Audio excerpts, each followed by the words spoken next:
नमस्कार, मैं हूं परविंदर और आप देख रहे हैं जस्ट इंडिया। एक नजर अब तक की हेडलाइंस पर।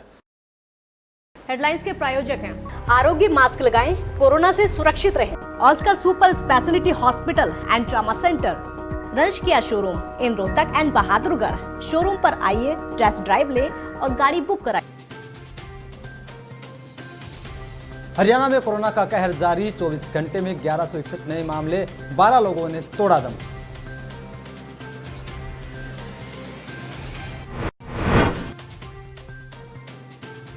सरकार के आदेशों की उड़ी धज्जियां, चलाया जा रहा था कोचिंग सेंटर, एसडीएम ने लगवाया ताला।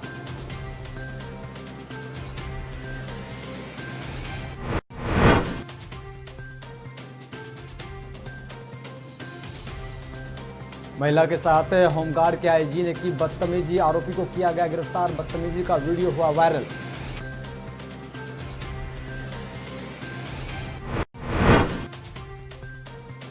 बड़ौदा उपचुनाव को लेकर बीजेपी नेताओं ने की चर्चा। बैठक में जेपी दलाल, नरेश कौशिक, संजय भाटिया हुए शामिल।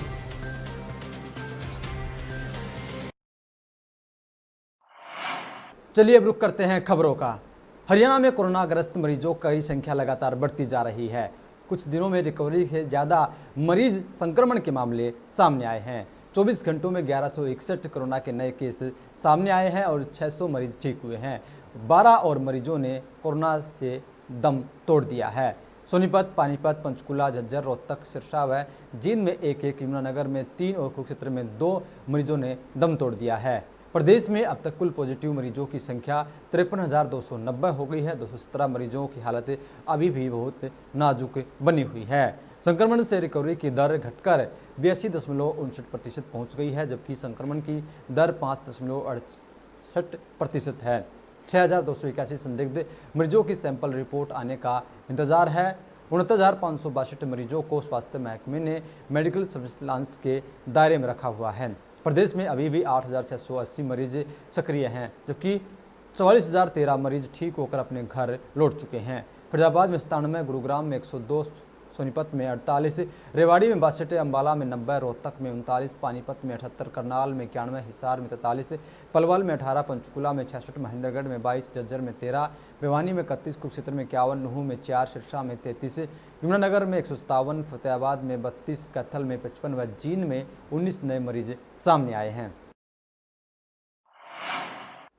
कोरोना के बढ़ते संक्रमण को देखते हुए गृह मंत्री अनिल विज के आदेशों के बाद पूरे प्रदेश में वीकेंड लॉकडाउन लगा दिया गया है। वीकेंड लॉकडाउन के साथ साथ कोरोना के बढ़ते संक्रमण के कारण अभी तक कोई भी शिक्षण संस्थान नहीं खोला गया और न ही सरकार द्वारा अभी तक कोचिंग सेंटर खोलने के कोई आदेश जारी किए गए हैं।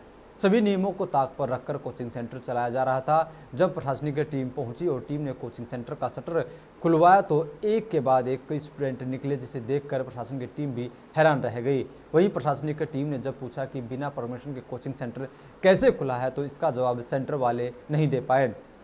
कोचिंग खोलने के बारे में उन्हें जानकारी न होने की बात कहते रहे और जो लोग वहां थे उन्होंने अपना स्टाफ बता रहे थे। वहीं पुलिस की टीम ने वहां से सभी को निकालकर सेंटर पर ताला लगवा दिया।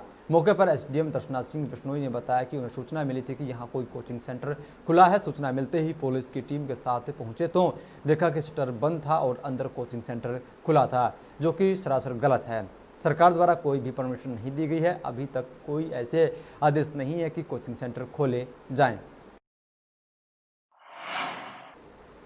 बड़ौदा उपचुनाव को लेकर सरगर्मियां तेज हो गई हैं। तमाम पार्टियों ने अपनी पूरी ताकत झोंक दी है। इसी कड़ी में बीजेपी भी अपनी पूरी ताकत लगा रही है, क्योंकि बीजेपी कभी भी बड़ौदा में कमल नहीं खिला पाई है। इसी के चलते पार्टियां कोशिश कर रही कि इस बार बड़ौदा में कमल खिलाया जाए। गोहाना विश्राम गृह में बड़ौदा उपचुनाव को लेकर बैठक हुई है, जिसमें कृषि मंत्री जेपी दलाल, करनाल के सांसद संजय भाटिया, सोनीपत सांसद रमेश कौशिक, राज्यसभा सांसद रामचंद्र, विधायक और जिला अध्यक्ष मोहनलाल, पूर्व मंत्री कृष्णलाल पवार, डॉक्टर धर्मवीर नांदल, शमशेर खरकड़ा शामिल हुए। इस बैठक में बड़ौदा चुनाव को लेकर चर्चा हुई है।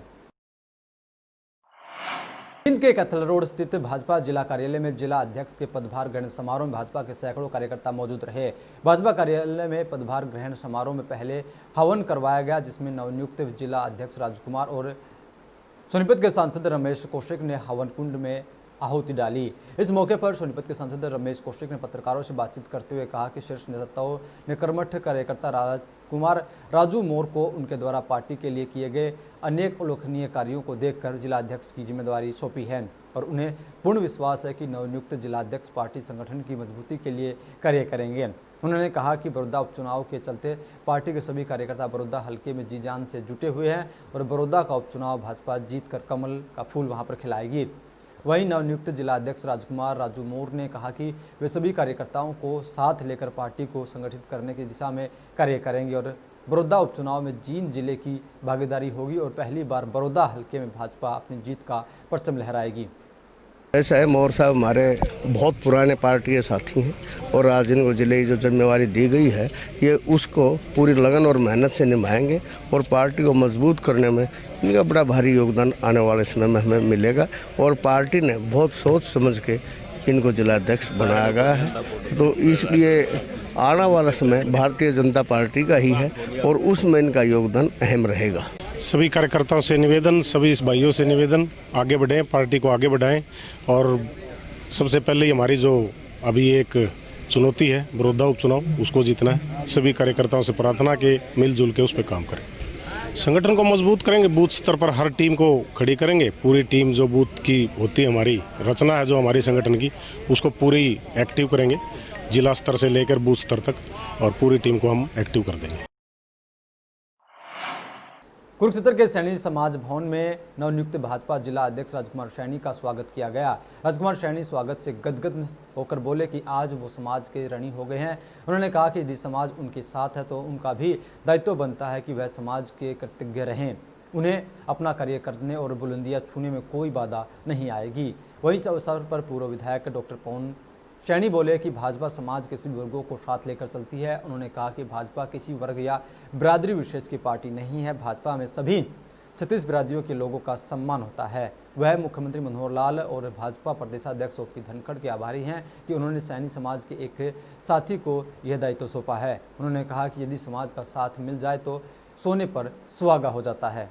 हर तरह से मेरे समाज की भागीदारी रही है। कोई भी सरकार बनाने में एकजुट होकर चला है। तो मैं यही कहूँगा कि जैसा मेरे समाज ने समय समय पर यहाँ से एमपी निकाले हैं, विधायक भी यहाँ से बनाए हैं और केंद्र सरकार के हाथ मजबूत करे हैं।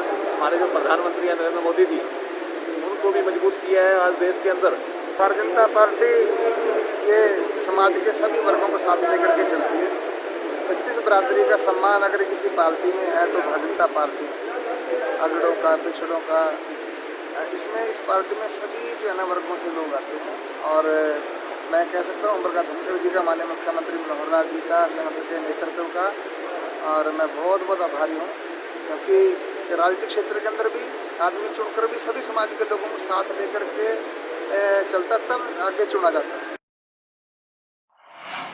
पंचकुला में हरियाणा होमगार्ड के आईजी हेमंत कलसन को पुलिस ने शनिवार को गिरफ्तार कर लिया है। उन पर नशे में अपनी महिला कुक के घर में घुसकर उनके और उनकी बेटी के साथ मारपीट, गाली गलौज का आरोप है। घटना शुक्रवार रात की है। इस दौरान जमकर हंगामा हुआ है। घटना का वीडियो भी वायरल हुआ है। पिंजौर पुलिस स्टेशन में महिला व एक अन्य व्यक्ति ने आईजी के खिलाफ मामला दर्ज करवाया था। पिंजौर की कॉलोनी में रहने वाली महिला कुक अंजलि और उसकी बेटी का आरोप है कि कंसल उन्हें बेवजह एक पारिवारिक विवाद के चलते तंग कर रहे हैं। शिकायत के मुताबिक 21 अगस्त को आईजी हेमंत रात 8 बजे शराब के नशे में उसके घर में घुस आए, बेटी के साथ मारपीट करने लगे। जैसे ही उसने बेटी को बचाने की कोशिश की तो कलसन ने उसके साथ भी हाथापाई शुरू कर दी। किसी तरह उन्हें घर से बाहर निकाला गया। आरोप है कि कलसन ने पास वाले घर की भी घंटी बजाई। जैसे ही एक महिला ने गेट खोला तो उसने उसे जोर से धक्का दिया।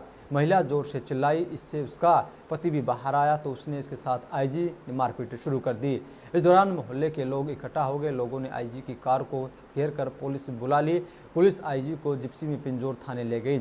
पिंजौर पुलिस ने आरोपी आईजी पर 2 शिकायतों में 2 अलग अलग केस दर्ज किए हैं। थाना प्रभारी नवीन शर्मा ने बताया कि आरोपी आईजी कलसन का शनिवार को कोर्ट में पेश किया गया। अदालत से सत्येंद्र सिंह के केस में आरोपी को बेल दे देगी, जबकि कुक अंजलि के केस में 24 अगस्त तक न्यायिक हिरासत में भेज दिया गया। प्रदेश सरकार ने नए नए फरमान जारी कर किसान और व्यापारियों की कमर तोड़कर रख दी है। प्रदेश व्यापार मंडल के प्रांतीय अध्यक्ष बजरंग दास गर्ग ने नारनौल अनाज मंडी में व्यापारियों के साथ एक बैठक की है, जिसमें उन्होंने ये शब्द कहे हैं। बैठक में व्यापारियों को आ रही दिक्कतों व खराब कानून व्यवस्था पर गंभीर चिंता प्रकट की है। बजरंग दास गर्ग ने कहा कि सरकार की गलत नीतियों के कारण आज देश व प्रदेश में व्यापार व उद्योग धंधे ठप हो गए हैं, जिसके कारण लाखों लोग बेरोजगार हो गए हैं। बेरोजगार व खराब कानून व्यवस्था में प्रदेश अव्वल स्थान पर आ गया है। फिर भी सरकार लोगों को बेरोजगार कर रही है और रोजगार देने के बजाय देश व प्रदेश की मंडियां बंद करने में तुली हुई है, जबकि कपास, सरसों, सूरजमुखी, मूंग, चना आदि की खरीद मंडी के आड़तियों की बजाय सीधी सरकारी एजेंसी कर रही है। यहां तक कि 20 अप्रैल 2020 से जो गेहूं की सरकारी खरीद हुई, 4 महीने बीतने के बाद भी अभी तक आड़तियों को गेहूं का करोड़ों रुपया कमीशन अभी तक नहीं मिल पाया है। गेहूं में घटती के नाम के पैसे, डिसकलर के नाम से आड़तियों के सरकारी एजेंसी रुपये काट कर आड़तियों को बर्बाद करने में लगी हुई है। 20 अप्रैल को गेहूं की परचेज हरियाणा में शुरू हुई। आज तक गेहूं का उठान पूरा नारनौल की मंडी में नहीं हुआ। 4 महीने से ऊपर हो चुके हैं। लगभग 25,000 गेहूं के कट्टे आज भी पड़े हैं। और जहां तक कि आड़तियों का जो कमीशन था, आड़तियों ने जो परचेज गेहूं की आज तक उसका 1 रुपया भी आड़ती कमीशन नहीं आया। उल्टा घटती के नाम पर आड़तियों के पैसे काटने की सरकार लगातार बात कर रही है और गेहूं के नाके टूटने, डैमेज होने के नाम के भी सरकार पैसे काटने की बात कर रही है, जो सरासर गलत है। भारतीय किसान यूनियन अब 10 सितंबर के लिए लामबंद हो गई है। किसान यूनियन 10 सितंबर को कुरुक्षेत्र की पीपली अनाज मंडी में किसान बचाओ मंडी बचाओ महारैली का आयोजन करने जा रही है।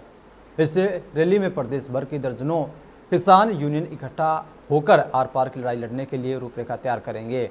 कुरुक्षेत्र में आज भारतीय किसान यूनियन की एक महापंचायत हुई, जिसमें 10 सितंबर को होने वाले किसान बचाओ मंडी बचाओ महारैली की रूपरेखा तैयार की गई। प्रदेश अध्यक्ष गुरनाम सिंह ने बताया कि इस रैली में हरियाणा प्रदेश की सभी किसान यूनियन एक झंडे तक के तले सरकार द्वारा जारी किए गए अध्यादेशों के खिलाफ लामबंद होंगी और इसके साथ साथ और भी कई मांगे किसान यूनियन उठा रही है। उन्होंने कहा कि इस बार किसान यूनियन कड़े संघर्ष के मूड में है और 10 सितंबर की महारैली अपने आप में एक ऐतिहासिक रैली होगी। ये आज जो मीटिंग बुलाई गई है, ये 10 सितंबर की जो रैली है पिपली के अंदर, उसकी तैयारी के लिए बुलाई गई है। और आज सारे पूरे हरियाणा के जो कार्यकर्ता हैं वो यहाँ पे आए हुए हैं और उनकी ड्यूटियाँ लगाई गई हैं और आगे भारतीय किसान यूनियन का विस्तार करना, लोगों को और साथ जोड़ना और 10 तारीख में ज़्यादा से ज़्यादा लोग कैसे उसमें आ सकते हैं, इसके लिए उनकी जो है वो ड्यूटियाँ लगा रहे हैं। और प्रचार का जो किस किस साधन से हमने प्रचार करना है, किस किस तरीके से प्रचार करना है। खबरों के प्रायोजक थे Pramod trading company, tiles, sanitary ware, Ghanipura, Jhajjar road, Rohtak. Asian colour coated Ispat limited. Be Fast Fit, India's fastest growing fitness chain, now at Rohtak D Park. Corona महामारी से लड़ने के लिए आरोग्य मास्क लाया है आपके लिए सबसे आधुनिक मास्क। इसके साथ ही आपको मिलेगी आधुनिक पीपीई किट, वो भी बहुत ही सस्ते रेट पर। contact@arogyamask.com पर जाएं और हमसे संपर्क करें या फिर www.arogyamask.com से जुड़ें। इसके साथ ही आप हमें कॉल कर सकते हैं। हमारा पता है Anand international, plot number 181, sector 25, Panipat, Haryana.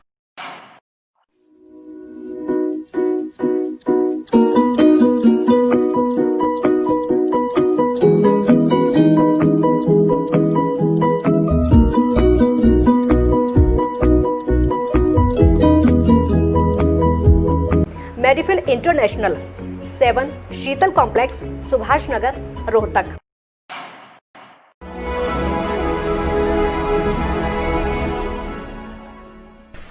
चाचा, आपने नया घर बनवाया है तो घर की छत पर कौन सी शीट लगवाई है?